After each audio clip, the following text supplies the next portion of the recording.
하나님 말씀 함께 봅니다. 호세아 2장 14절에서 15절까지 말씀입니다. 호세아서 2장 14절에서 15절까지 말씀, 우리 다 같이 한 목소리로 함께 합독합니다. 시작. 그러므로 내가 저를 계유하여 거친 들로 데리고 나가서 말로 위로하고 거기서 비로소 저의 포도원을 저에게 주고 아골 골짜기로 소망의 문을 삼아 주리니 저가 거기에 응대하기를 어렸을 때와 애굽 땅에서 올라오던 날과 같이 하리라. 아멘. 아멘. 우리 다 같이 함께 선포합니다. 말씀 들고 선포합니다. 시작.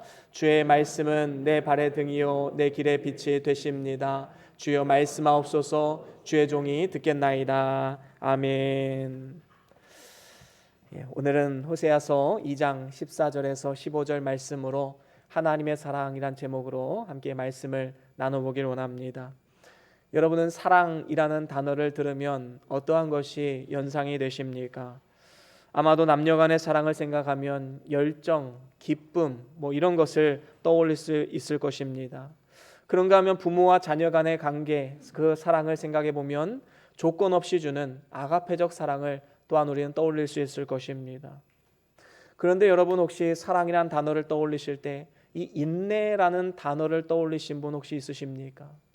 성경적으로 보면 참 사랑은 인내입니다. 인내 없이 사랑은 있을 수가 없고 사랑은 언제나 인내를 통해서 열매를 맺기 때문입니다. 그래서 우리를 향한 하나님의 사랑도 인내하시는 사랑이지요. 또한 우리가 하나님의 사랑을 바라볼 때에도 인내하는 마음으로 하나님을 신뢰해야 하지만 결국에는 그 인내의 열매로 하나님의 사랑을 얻을 수가 있는 것입니다. 그 사랑과 신뢰를 확립하는 것, 바로 인내가 그 고리의 역할을 감당하는 것이지요. 우리가 잘 알듯이 고린도전서 13장은 사랑장입니다.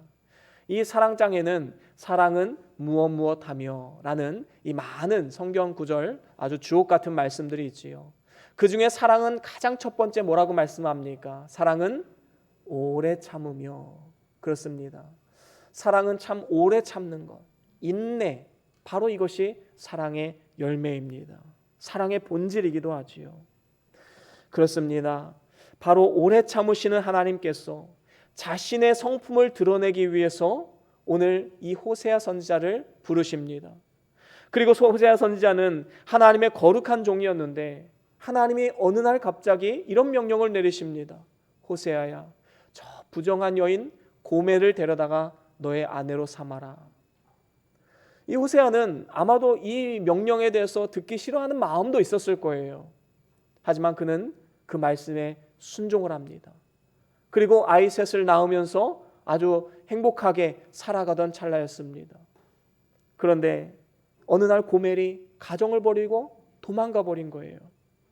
그때 하나님께서 뭐라고 말씀하셨습니까? 호세아야, 너 그 정도 했으면 너 정말 수고했어. 잘했어.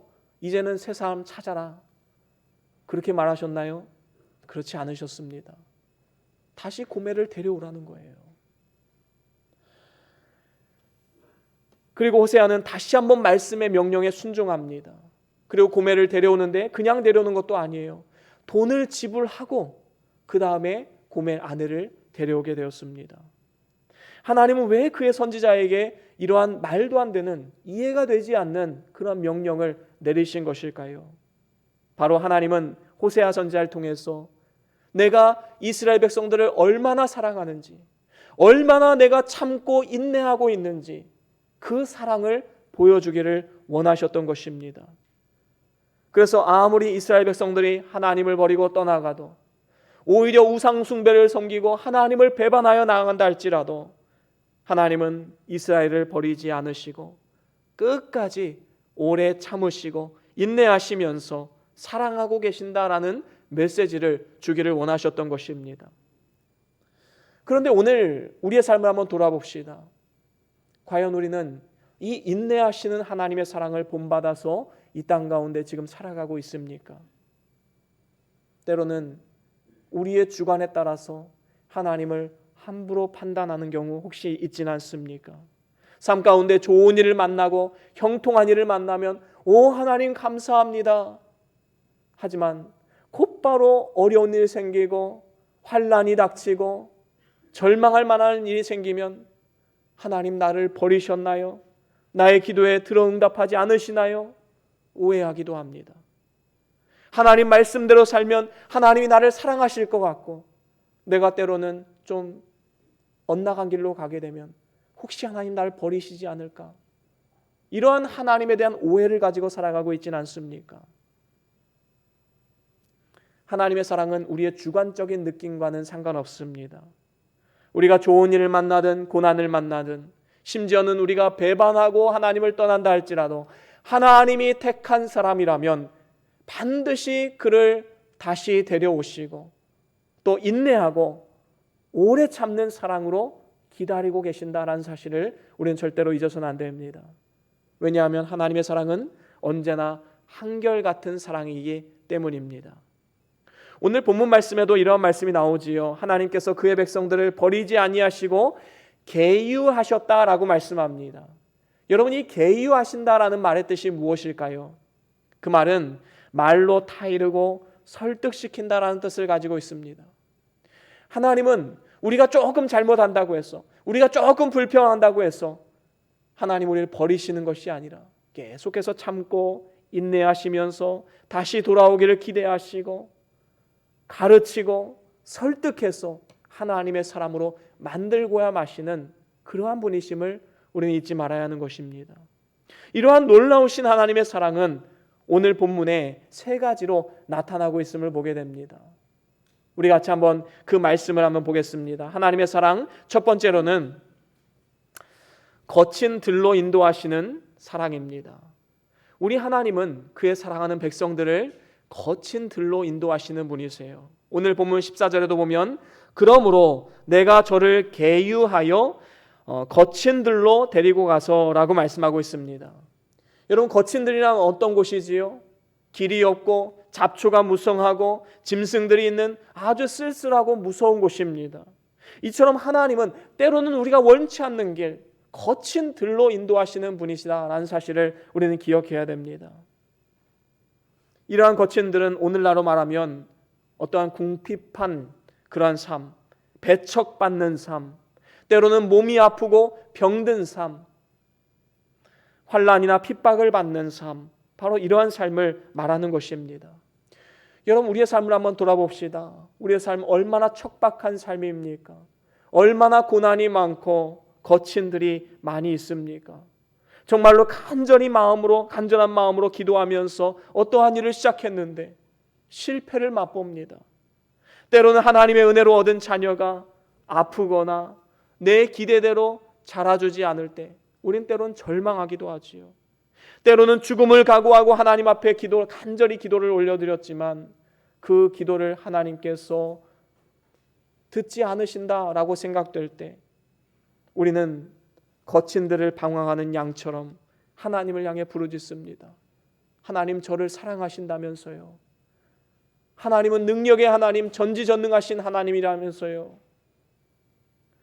이 일도 안 되고 저 일도 안 되고 이 일이 좀 마무리되면 이제 좀 인생이 좀 필 것 같은데 곧바로 또 다른 일이 생겨서 우리의 인생은 끊임없는 고민과 또 낭망이 있게 만듭니다.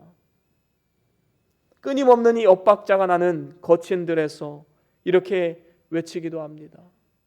하나님 정말 계신 건 맞습니까? 왜 하나님은 나의 어려움과 갈등을 해결해 주지 않으십니까? 혹시 이러한 거친 들에 계신 분 이 자리에 있지는 않습니까? 어려움을 당할 때마다 우리의 가장 큰 혼란은 그 어려움 자체만은 아닐 거예요. 왜 이 어려움을 주시는가? 하나님이 이해가 되지 않을 때 우리에게 큰 혼란이 찾아오게 되는 것이지요. 왜 하나님은 그의 백성들을 이 거친 들로 인도하시는가? 예수님께서도 공생의 기간을 사시기 전에 이 유대 광야로 성령에게 이끌려서 가셨습니다. 이 유대 광야는 어떤 곳입니까? 아주 척박한 곳이지요. 하나님은 왜 이렇게 우리를 인도하시는 것일까? 한 번도 하나님을 떠난 적은 없었지만 이러한 하나님이 이해가 되지 않을 때 얼마나 많은 날 우리는 혼란스럽고 고통스러운지 모릅니다. 여러분, 만약에 아직 이런 일을 겪지 않으셨다면 앞으로 반드시 겪게 될 것입니다. 왜 그럴까요? 우리 믿는 사람이라 할지라도 반드시 좋은 일만 생기는 게 아니기 때문이지요. 마치 거친 들, 광야와 같이 척박한 삶이 우리에게 펼쳐질 수 있는 것입니다. 그럼 한번 깊이 생각해 봅시다. 왜 하나님은 우리를 거친 들로 인도하실까요? 과연 거친 들로 인도하시는 것도 하나님의 사랑의 결과라고 말할 수 있을까요?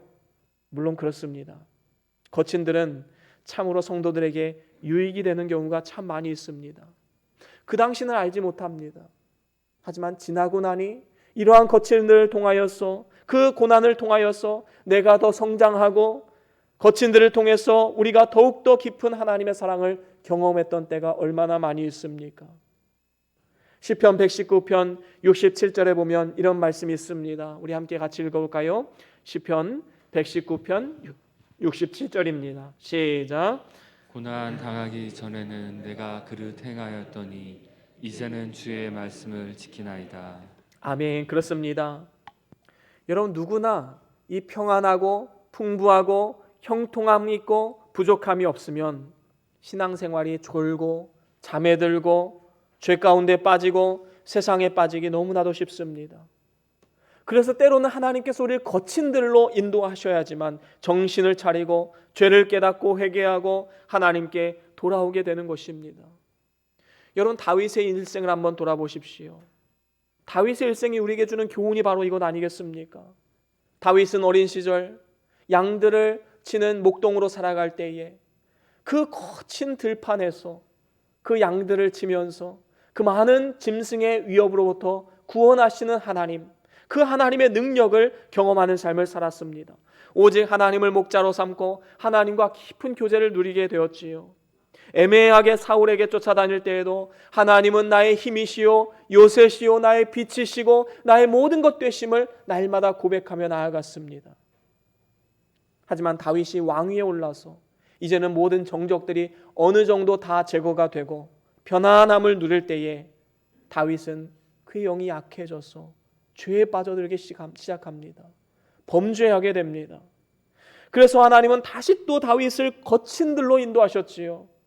아들 압살롬을 통해서 다윗에게 반역을 일으켜서 이제 다윗은 다시 또 거친 들로 돌아가게 되었습니다. 그때 사울의 족속 중에 시므이란 사람이 다윗을 저주하며 나왔지요. 그때에 이 다윗의 신부 아비새가 뭐라 말합니까? 내가 단칼에 저를 찔러 죽이겠다라고 말했을 때 다윗은 그렇게 하지 말라고 합니다. 왜 그럴까요? 그 시므이가 나를 저주하는 것은 시므이가 하는 것이 아니라 하나님이 하시는 것이다. 하나님이 나를 지금 거친 들로 인도하고 계시는데 그것을 어떻게 우리가 거부할 수 있겠느냐? 거친 들을 통해서 다윗은 자신의 죄를 깨닫습니다. 하나님을 더욱더 의지합니다. 겸손하게 주 앞에 나아갈 수밖에 없었던 것입니다. 이처럼 고난은 우리에게 유익이 됩니다. 고난을 통해서 우리는 더욱더 낮아지고 오직 하나님만 의뢰하기 때문에 우리에게 유익이 되는 것이지요. 고린도후서 1장 9절에 보면 이렇게 말씀합니다. 우리 함께 읽어보겠습니다. 고린도후서 1장 9절 말씀입니다. 시작. 우리 마음에 사형 선고를 받은 줄 알았으니 이는 우리로 자기를 의뢰하지 말고 오직 죽은 자를 다시 살리시는 하나님만 의뢰하게 하심이라. 아멘. 그렇습니다. 여러분, 우리가 만약에 하는 일마다 성공하고 세상 것이 늘 행복하다면 어떻게 하나님을 의지할 수가 있겠습니까? 자기 잘난 맛에 살기 때문에 하나님을 바라보지 않을 것입니다. 반면에 우리의 삶 가운데 마치 마음에 사형 선고 받은 것과 같이 이제는 끝이구나. 이제는 정말 내 힘으로 해결할 수 없구나. 모든 일이 뜻대로 풀리지 않고 환난을 만나게 되면 그때가 바로 하나님을 만날 때입니다. 하나님을 의뢰하며 나아갈 때인 것이지요. 자신의 연약함을 깨닫고 하나님께 돌아와 하나님을 찾고 의지하고 하나님께 도움을 구하게 되는 것입니다. 그래서 거친 들은 우리에게 큰 유익이 된다 말할 수 있는 것입니다. 그래서 만약에 우리가 이 거친들을 만나게 되면 하나님이 나를 버리셨나? 이렇게 반응하는 것이 아니라 하나님께서 나에게 복을 주시기 위해서 이 어려움을 주셨구나 라는 것을 우리는 반드시 깨달아야 옳은 것입니다. 물론 이러한 사실을 이 거친들을 겪는 이 기간에는 잘 모르는 경우가 참 많이 있어요. 저의 삶을 돌아보더라도 이 거친들을 겪을 때는요, 현실에 급급하면서 현실만 바라보면서 하나님께 부르짖고 나아가기 때문에 이것이 결국에는 나에게 유익이 될 것이라는 생각을 잘 하지 못합니다. 하지만 우리는 성경, 하나님 말씀을 신뢰하는 사람들입니다. 과연 하나님 말씀에 어떻게 되어 있는가? 지금 내 환경과 상황이 아니라 하나님 말씀이 뭐라고 하고 있는가? 그 말씀에 귀를 기울일 필요가 있지요. 성경의 많은 인물들 통해서 배워야 하고 또 경험을 통해서 우리는 배워야 합니다. 성경에 나오는 많은 인물들, 아브라함이나 요셉이나 야곱이나 다윗, 아니면 사도 바울, 여러분 이런 분들의 삶을 한번 돌아보십시오. 정말로 그들이 하나님을 만나고 하나님과 깊이 교제했던 때는 모든 일이 잘 되고 행복했던 때가 아니었습니다. 거친 들, 척박한 환경, 바로 그곳에서 진짜 믿음의 사람은 꽃이 피고 열매를 맺게 되는 것입니다. 그 사막에서 핀 그 꽃 얼마나 아름답겠습니까? 모든 꽃밭에서 피는 꽃은 누구나 다 필 수 있는 거예요. 너무나도 일상적인 것입니다. 하지만 척박한 그 환경에서 핀 그 꽃은 너무나도 아름답고 귀한 것이지요. 하나님은 그런 귀한 열매를 우리의 삶 가운데 맺기를 원하시는 것입니다. 성경의 인물들이 한결같이 거친 들에서 하나님을 만났는데 우린 욕심이 어떻습니까? 하나님, 나는 그런 어려움 말고요, 난 항상 좋은 일, 행복한 일 안에서만 하나님 교제하고 싶어요. 하나님 만나고 싶어요. 이건 욕심입니다. 진정으로 우리가 하나님을 만나는 것, 그것은 척박하고 거친 들이나 광야 같은 곳에 하나님을 만나게 됨을 우리는 기억해야 될 것입니다. 그렇기 때문에 우리는 현실을 바라보지 말고 말씀을 붙들어야 됩니다. 거친 들 속에서 만나주시고 은혜를 베푸시는 하나님의 섭리를 깨달아서 우리는 끝까지 하나님을 신뢰하고 믿음의 길을 묵묵히 걸어 나아가야 될 것입니다. 그런가 하면 두 번째로 하나님의 사랑은 말씀으로 위로하시는 사랑입니다. 하나님은 언제나 우리에게 말씀으로 위로해 주세요. 오늘 본문 말씀 14절 하반절에도 보면 거친 들로 데리고 나가서 말로 위로하고 라고 말씀하고 있습니다. 하나님은 거친 들을 통해서 낮아지는 겸손을 가르쳐 주시는 것에서 끝나는 것이 아니라 정말로 그것에서 하나님께 부르짖고 하나님을 의지하면 하나님은 언제나 말씀으로 위로해 주시는 분이세요. 여러분, 환난으로 상처 입은 마음에는 위로가 필요합니다. 이것을 하나님은 누구보다도 잘 알고 계세요. 세상 사람은 어떻습니까? 마음의 상처를 입었을 때에 담배를 피우거나 아니면 술에 취함으로 이 모든 상처들을 씻어내려고 하지요. 하지만 이것은 마치 목마른 사람에게 소금물을 주는 것과 마찬가지입니다. 세상의 것으로는 참된 위로를 받을 수가 없는 것이지요. 오직 하나님만이, 또한 하나님 말씀만이 우리에게 참된 위로가 되는 걸 우리는 절대로 잊어서는 안 됩니다. 고린도후서 1장 3절 4절에 보면 이렇게 말씀합니다. 우리 같이 한번 읽어보겠습니다. 고린도후서 1장 3절과 4절입니다. 함께 읽어봅니다. 시작. 찬송하리로다. 그는 우리 주 예수 그리스도의 하나님이시요 자비의 아버지시요 모든 위로의 하나님이시며 우리의 모든 환난 중에서 우리를 위로하사 우리로 하여금 하나님께 받는 위로로서 모든 환난 중에 있는 자들을 능히 위로하게 하시는 이시로다. 아멘. 그렇습니다. 여기 보면 하나님은 자비의 아버지시요 모든 위로의 하나님이시다 말씀합니다. 하나님 자신을 표현할 때 나는 위로의 하나님이다 라고 말하고 있는 것입니다. 그 위로는 뭐라고 말씀합니까? 하나님께 받은 위로로서 모든 환난 중에 있는 자들을 능히 위로하시느니라. 모든 환난에 있는 사람들을 능히 위로하고도 남을 만한 그러한 능력을 가지신 분이 우리 하나님, 위로의 하나님이십니다.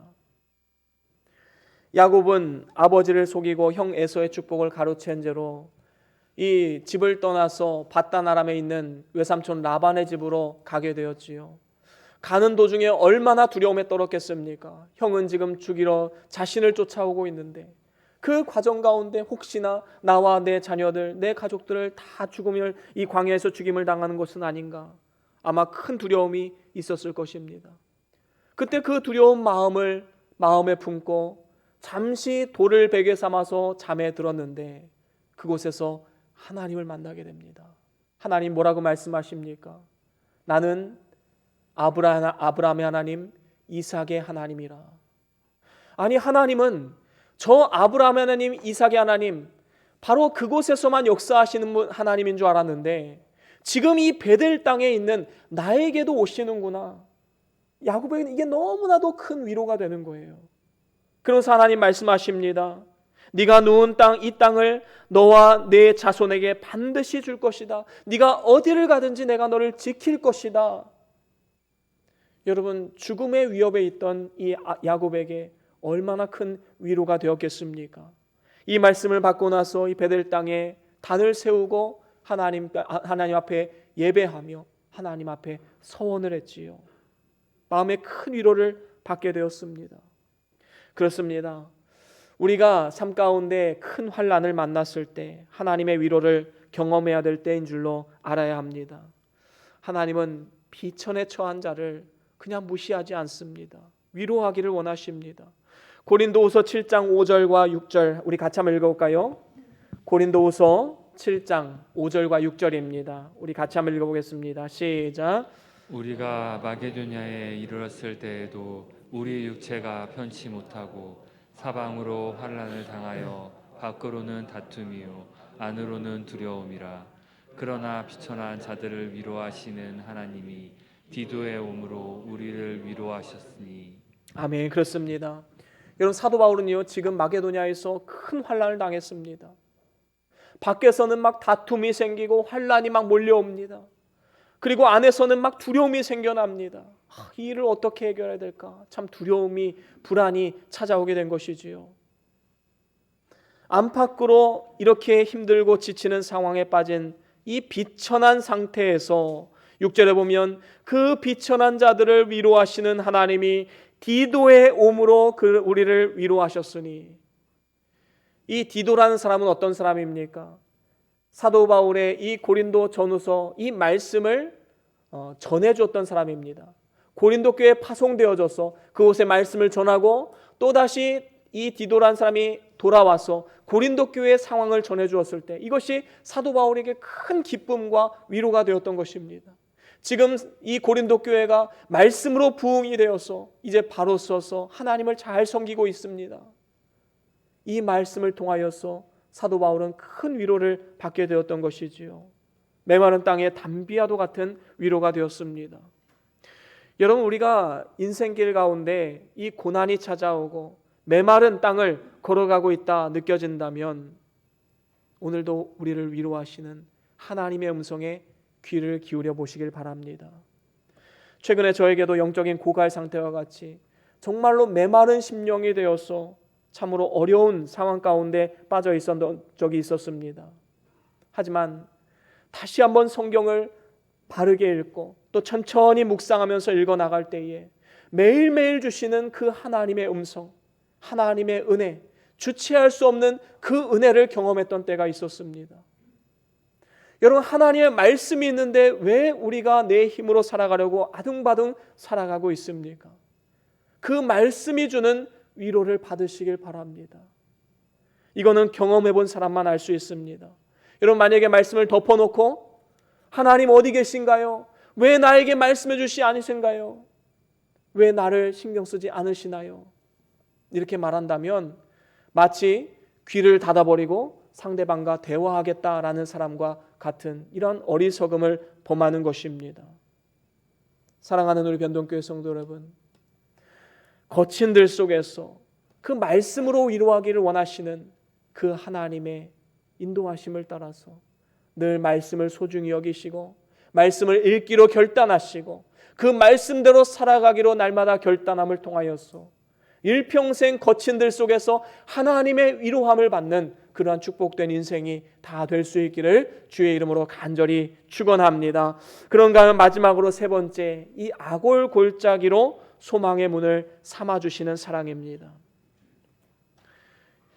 여러분, 하나님의 사랑은 거친 들로 인도하시고 그곳에서 말씀으로 위로하시는 사랑으로 끝나는 것이 아닙니다.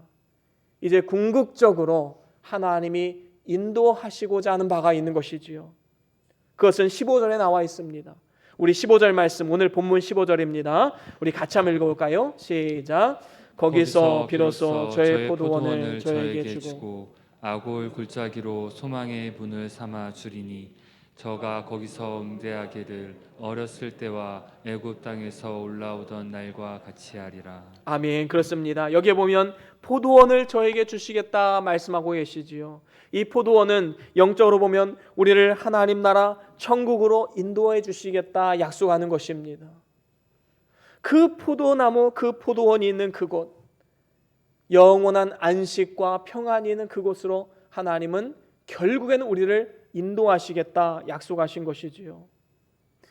여러분, 그래서 사실 이 세상의 삶은요, 언제나 이 거친 들과도 같습니다. 왜냐하면 이 세상에서는 영구한 도성이 없기 때문입니다. 짐승과 같은 자들이 우글거리는 세상, 할 수만 있으면 우리를 넘어뜨리기 위해서 우는 사자와 같이 삼킬 자를 찾는 공중권세 잡은 사단은 우리를 계속해서 공격해오고 있습니다. 뿐만 아닙니다. 눈에 보이지 않는 이 코로나 바이러스, 이 작디 작은 바이러스로 인해서 우리의 일상이 무너지고 예배 우리가 일상적으로 드렸던 이 예배가 무너지고 그리고 가정 경제가 무너지는 이러한 고통을 당하고 있습니다. 그것뿐이겠습니까? 각종 자연 재해도 있고요. 또한 인재도 있습니다. 우리의 삶은 어쩌면 굉장히 거친 들과도 같은 삶이다라고 말할 수 있을 것입니다. 그래서 오늘 본문에서도 이 세상에서의 삶을 아골 골짜기로 표현하고 있습니다. 여러분, 아골 골짜기가 어떤 곳이지요? 환난과 또 괴로움의 골짜기입니다. 여호수아가 여리고성을 정복했을 때 백성들에게 이렇게 말합니다. 이 성에서는 그 어떠한 것도 우리가 취해서는 안 된다. 하지만 아간이라는 사람이 어떻게 합니까? 각종 좋은 것을 다 챙겨서 집안에다 다 쟁여놓았지요. 그래서 어떻게 됩니까?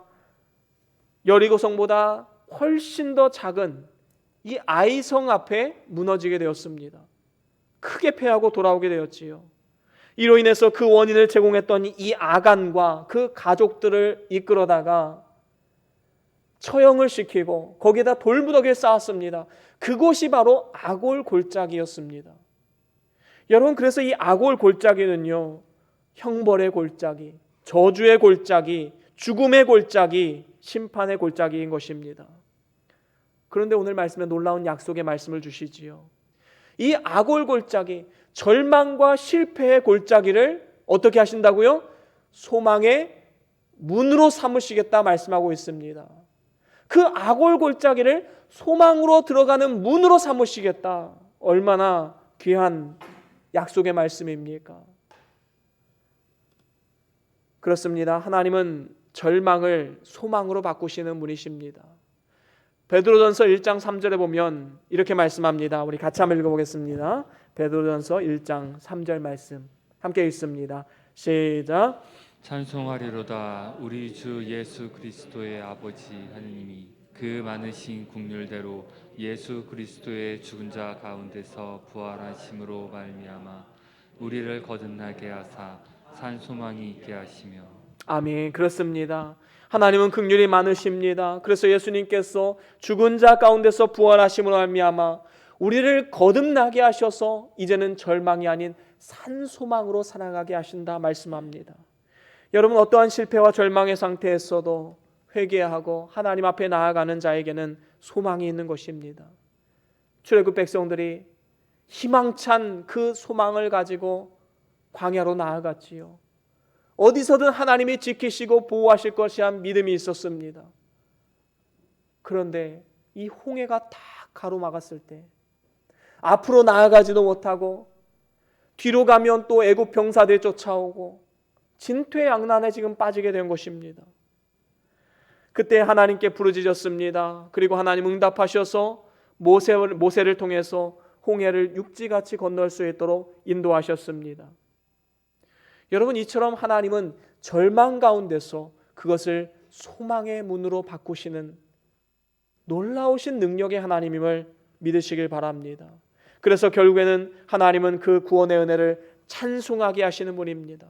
오늘 본문 15절 하반절에도 보면 어렸을 때와 애굽 땅에서 올라오던 날과 같이 하리라 말씀하고 있습니다. 이 말씀은 출애굽을 배경으로 삼고 있지요. 노래한다란 뜻입니다. 이스라엘 백성들이 홍해를 건너자마자 출애굽기 15장에 보면 하나님 앞에 찬송을 올려드리면서 기뻐하는 모습을 우리는 볼 수 있습니다. 이처럼 하나님은 아골골짜기와 같은 우리의 삶을 소망의 문으로 바꾸셔서 결국에는 하나님을 찬송하는 도구로 만드신다는 사실을 우리는 절대로 잊어서는 안 됩니다. 시편 42편 5절에도 보면 이렇게 말씀하지요. 우리 같이 한번 읽어볼까요? 시편 42편 5절 말씀 읽어봅니다. 시작. 내 영혼아, 내가 어찌하여 낭망하며 어찌하여 내 속에서 불안하여 하는고. 너는 하나님을 바라라. 그 얼굴의 도우심을 인하여 내가 오히려 찬송하리로다. 아멘. 그렇습니다. 내 영혼아 어찌하여 낭망하여 하느냐, 어찌하여 불안하여 하느냐. 하나님 오늘 우리에게 말씀하십니다. 하나님은 그 모든 환난을 변화시켜서 결국에는 소망의 문으로 삼으시는 분이십니다. 하나님은 역전시키시는 분이십니다. 절망의 아골골짜기를 소망의 문으로 바꾸시는 분이십니다. 그래서 뭐라고 말씀합니까? 내가 오히려 찬송하나이다. 우리 한번 같이 선포해 볼까요? 함께 힘차게 선포하겠습니다. 시작. 내가 오히려 찬송하리로다. 아멘. 그렇습니다. 여러분, 이 아골골짜기에서 하나님을 찬양하는 사람으로 만드시겠다, 그렇게 하고 마시겠다, 하나님의 의지를 우리는 볼 수 있는 것입니다. 지금 우리가 처한 이 낭망할 만한 상황, 불안한 상황, 그 상황 가운데 하나님을 앙망하며 바라보면 오히려 찬송하는 자로 역전시키실 것이다, 우리에게 말씀하고 있는 것입니다.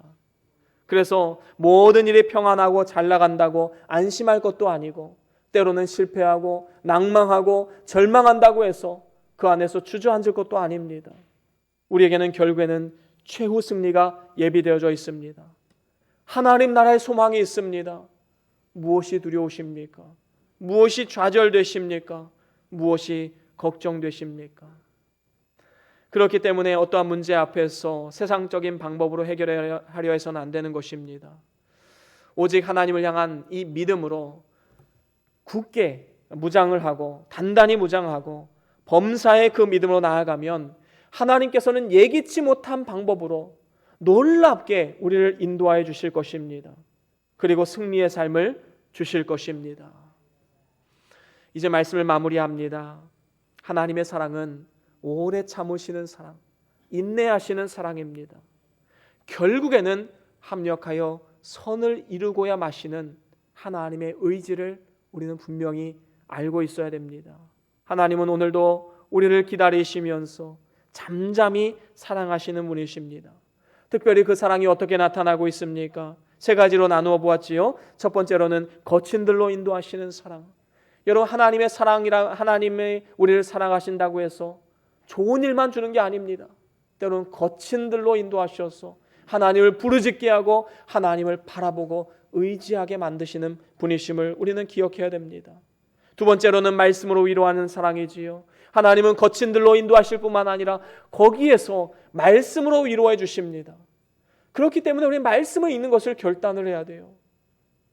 말씀을 통해서 우리에게 말씀하기를 원하시는데 성경을 덮어놓고 하나님 왜 말씀하지 않으십니까?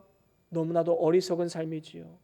세 번째로는 아골골짜기로 소망의 문을 삼아주시는 사랑입니다. 하나님은 반드시 역전시키십니다. 그 아골골짜기, 환난과 핍박과 고난의 골짜기를 소망의 골짜기, 기쁨의 골짜기, 찬송의 골짜기로 만들고야 마실 것입니다. 저와 여러분들이 오늘 말씀을 꼭 마음판에 새기시고 어떠한 환경과 상황 가운데서도 신실하신 하나님을 의지하시고 하나님의 사랑 안에 늘 거하는 그러한 축복의 삶이 다 될 수 있기를 주의 이름으로 간절히 축원합니다. 우리 다 같이 오늘 받은 말씀 기억하시면서 우리 찬송 한번 했으면 좋겠습니다. 약한 나로 강하게라는 찬양인데요. 우리 오늘 말씀을 기억하시면서 우리 다 같이 함께 찬양해 보길 원합니다.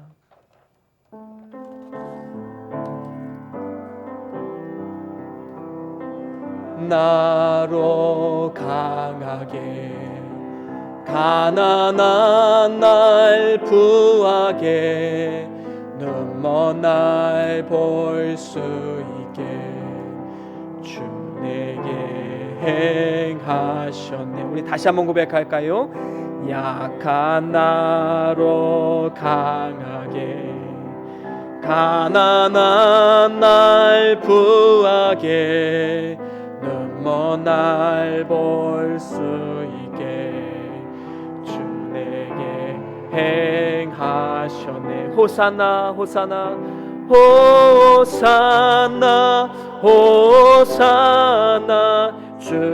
죽임당한 어린 양 호산나 호산나 예수 다시 사셨네. 호산나 호산나 호산나 죽임당한 어린 양 호산나 호산나 예수 다시 사셨네. 내가 건너가야 할 강 내가 건너야 할 강 거기서 내 죄 씻겼네. 이제 주의 사랑이 나를 향해 흐르네. 깊은 강에서 주가 나를 일으키셨도다. 구원의 노래 부르리 예수 자유주. 아멘. 호산나 호산나 호산나 호산나 죽임당한 어린 양 호산나 호산나 예수 다시 사셨네. 호산나 호산나 호산나 죽임당한 어린 양 호산나 호산나 예수 다시 사셨네. 아멘. 우리 시간 함께 잠깐 기도하기를 원합니다. 우리의 삶을 돌아봅시다. 여러분, 우리는 얼마나 큰 하나님의 사랑을 경험하고 있습니까? 하나님은 외아들 예수 그리스도 이 땅에 보내시고 십자가에 죽게 하시고 부활하시고 이제는 산 소망을 우리에게 주셨습니다. 이 놀라운 사랑을 받고 있음에도 불구하고 현실에 무너져서 좌절하고 슬퍼하는 그러한 모습, 혹시 우리의 모습이 아닙니까? 하나님은 거친 들 속에서도 말씀을 통해 위로하시는 분이시요 악올 골짜기에서도 소망의 문으로 삼아주시는 분이십니다. 약한 나로 강하게 하시고 또한 가난한 날 부하게 하시고 영적으로 눈먼 나를 볼 수 있게 하시는 분이십니다. 그러한 능력의 하나님을 붙잡으시고 이 시간 함께 잠깐 동안 기도하면서 나아갑시다.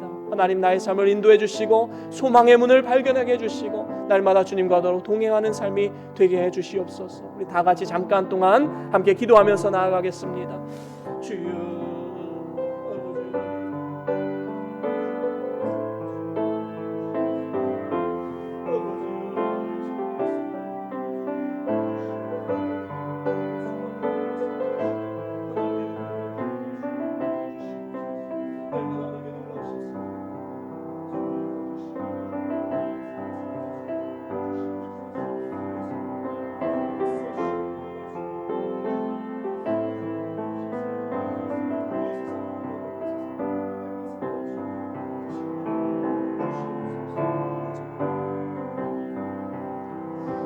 존귀하신 하나님 아버지, 우리에게 놀라우신 하나님의 사랑을 베풀어 주심을 감사합니다.